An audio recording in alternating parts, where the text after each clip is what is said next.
just wondering how Cesar is, what the latest is, please, with the injury. Well, he's in hospital, so he's in the best place. He's conscious, and I think he was speaking to his wife, so that's good. We're obviously really concerned, especially when it first happened, but hopefully he's in the best place, and we'll keep monitoring. He got a kick full in the face because we couldn't quite see, and then I saw his head was in a neck brace, oxygen. Was that kind of precautionary, or was he unconscious at any time? Do you know? I think he was. Yeah. Right. So we have to take all the precautions we need to take now and make sure he's okay. But it's it was worrying. It was a horrible incident. Yeah, for such a long time for the game to be held up, so it kind of adds to that. Yeah. On the football front, I just wonder if we can just get into the nitty gritty of that. I mean, it's probably not a great performance. It looked to me like a bit of a step backwards even from Dortmund. I just wondered firstly what your assessment is on that. Yeah, I think it was certainly in the first half. It was a below par performance in the first half. Returning from the Champions League, and we had to make some changes, so you lose a bit of fluidity, you lose a bit of cohesion. Southampton, set up with a plan and idea. They mixed up the game well with a big target man, and but our performance wasn't what we wanted in the first half. And I take as much responsibility as anybody in that. I thought the response second half was good, and I thought we deserved a goal. We created enough chances, or a good enough chances to score.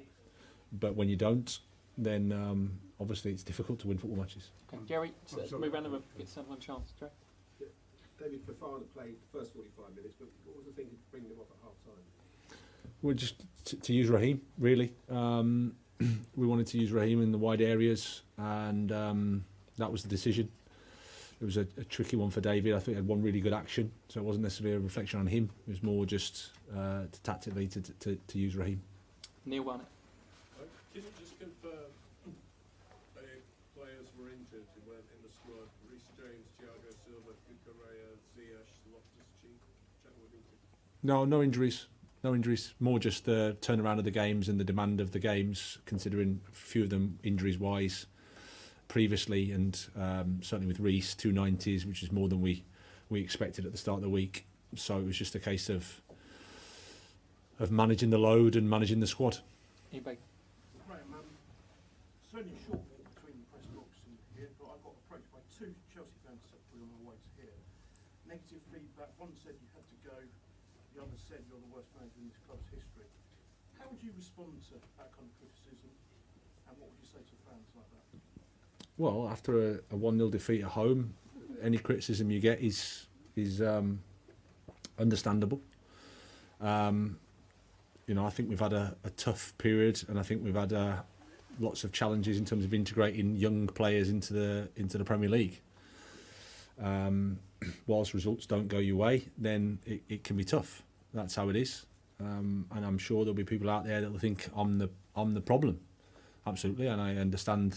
I don't think they're right, but I'm not arrogant enough to say that their opinion isn't worth articulating.